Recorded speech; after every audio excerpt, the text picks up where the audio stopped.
Hello everyone. It's been a while since my last tutorial about ethical hacking. Today I'm going to explain a bit on the topic. This is my topic. Let me just give you a presentation. Yeah. So how to master your information security or cybersecurity certification exams. This is a kind of tips and tricks about mastering your certification exam. Yeah, and it's applicable to many different type of certification exam. So let's have a look.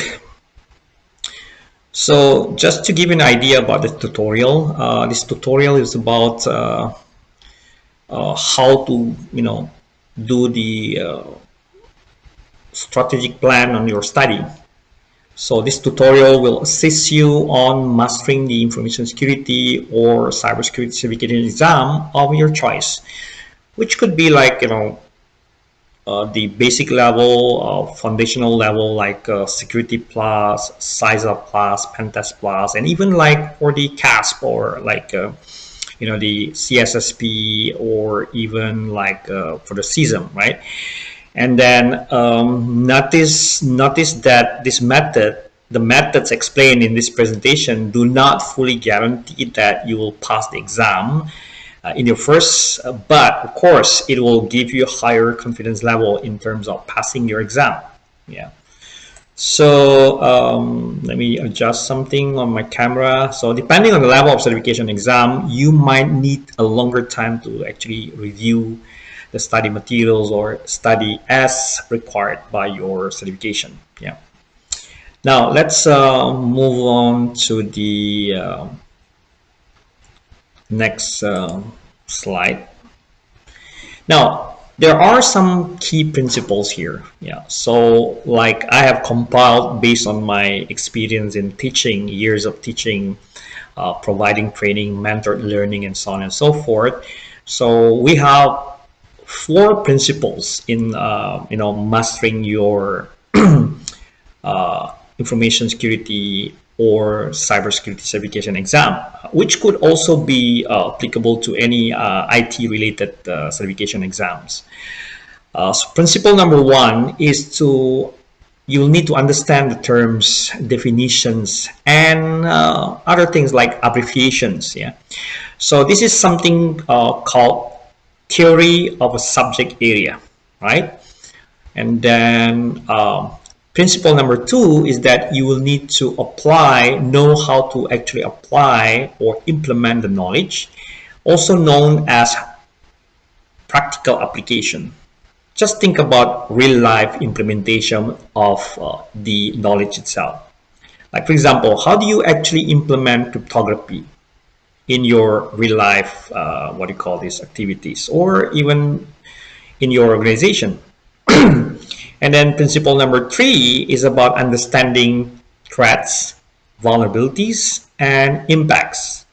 So this is just like applying the risk concept. Yeah. The risk concept can be found in many different sources of study materials, such as from the CSSP ebook or security ebook or any other type of study materials. They always talk about risk. And then principle number 4 is about understanding the attacks as well as countermeasures to the attack as well as the safeguards. So think about applying security controls such as administrative security control, operational security control, technical security controls, as well as selecting the controls based on objective. The previous one, it was actually about the control by types, but you also need to understand on how to so-called understand the objective of the controls based on their objective, like preventative, corrective, deterrent, detective, and recovery and compensating control. So do some readings on this particular security controls. So 4 key principles on understanding your what do you call this, your subject. Okay, then the next thing is about study method. This is very important. So I have compiled 9 steps to properly do the study. So we start with the step 1, which is to review any possible or any available study resources, which could be like glossary, flashcards, and so on and so forth. Then in step number 2, after you have, or perhaps during your review, you might need to highlight some important terms and definitions. Like, for example, what is a network segregation? What's the difference between segregation and aggregations? And then once you're done with that, you can move to step 3, which is to actually create your own summary. Like, for example, you can even create your own mind map. I'm going to show you the examples of what do you call this, study materials, which would assist you or help you on understanding the subject. Then step number 4 is, once you have done with your review, your highlight, your summary, then you can try to practice the exam. You can find the practice exams almost everywhere. Online, you can actually get some, from the, some ebooks. Yeah. I will leave it up to you to find the resources for this. And then move on to step 5, which is about taking the test. So once you're quite ready to do the assessment, you can try to do your own, somehow called mock test or assessment test, just to refresh your mind about what you have learned, and then do the assessment, do your own self-assessment about what you have learned and what you know. And then based on that, step number 6, rate your knowledge. Yeah, I would what do you call this, prefer to say you can do, or I would say judge yourself whether you understand the topic or topics or not. Yeah, or whether you need to go back and review the what do you call this, theory.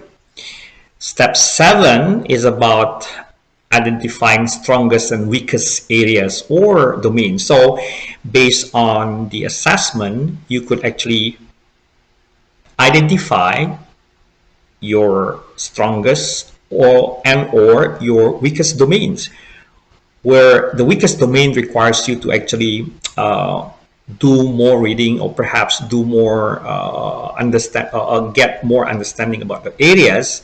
The strongest domain would help you on increasing the level of confidence on taking the those kind of questions.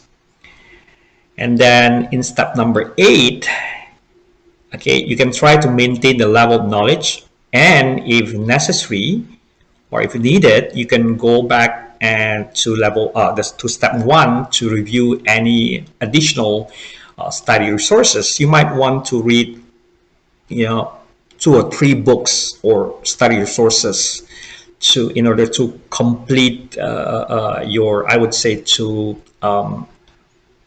add extra miles on your study materials, or your study what do you call this, strategy. And the last step is, once you're okay, once you have quite a high confidence level of sit for the actual exam, you can go for your actual exam. Don't forget to rest well, sleep well, because the day you will take the exam, it will be the most exhausting day for you. Okay, so you need to be prepared for your actual exam. Yeah. Now, about the resources, many different type of resources available. This is just an example, an ebook about, let's say, CISSP, where you can actually do reading by using your laptop, or even using your iPad, or Amazon Kindle or something like that. And then beside the study guide normally will allow us to review the contents or the topics in details or the domains in details. So you can go through many different, what do you call this, domains or areas, and then look for any, unknown, or I would say unfamiliar terms and definitions. Now, I use mind map. I normally use mind map to provide so-called the high-level view of the domains and topics. And then I can create this by using an open source software such as this one. This is actually created by using FreeMind. Is a free open source tool based on Java to create a very beautiful and comprehensive mind map. The mind map here has the objective of summarizing the domains and topics being reviewed, right?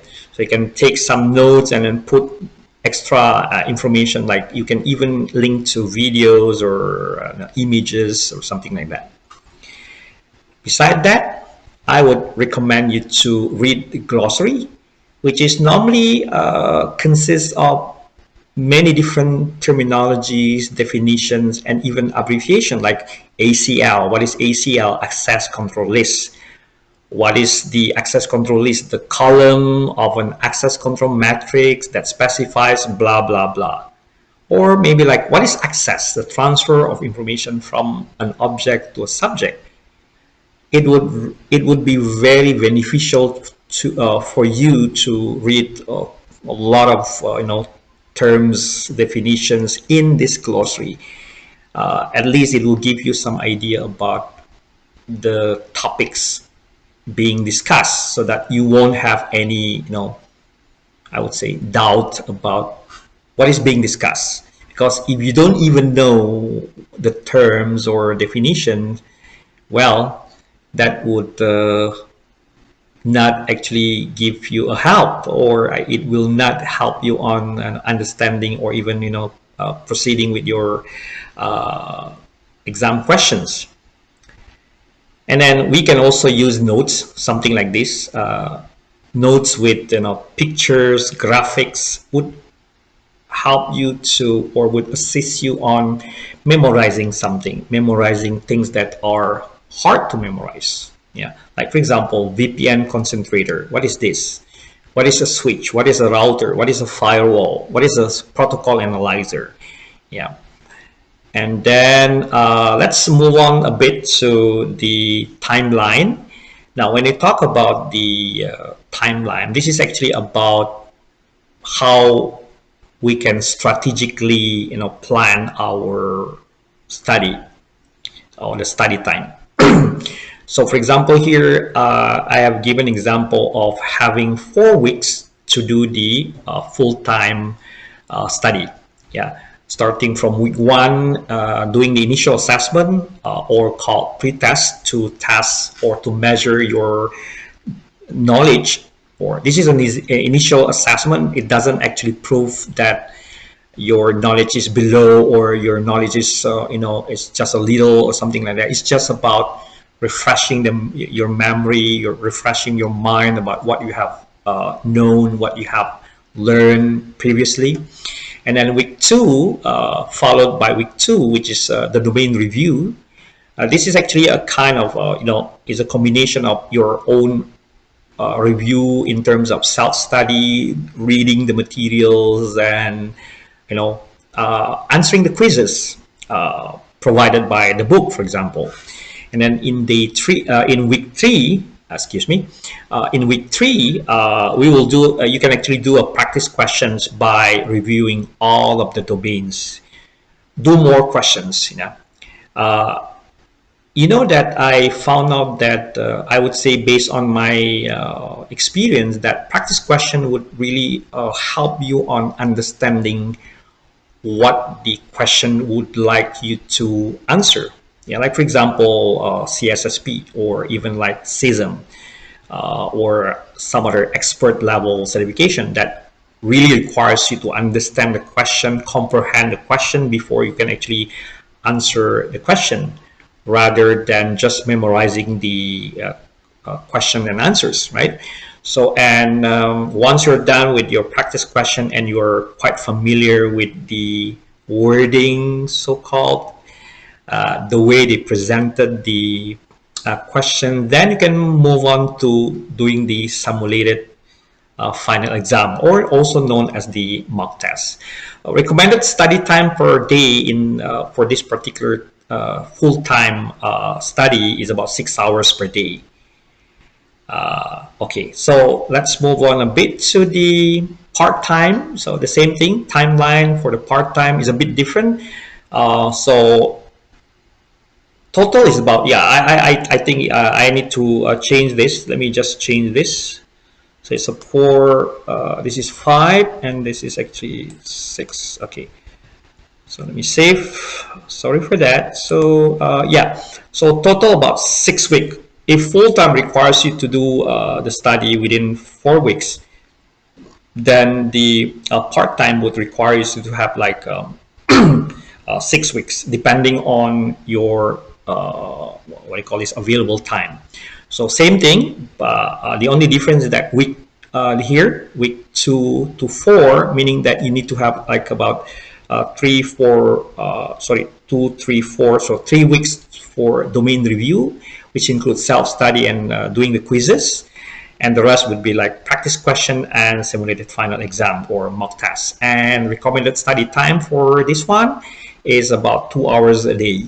That would be, I would say, sufficient enough to help you to understand the concept, as well as doing the what do you call this, the practice question, then the mock test.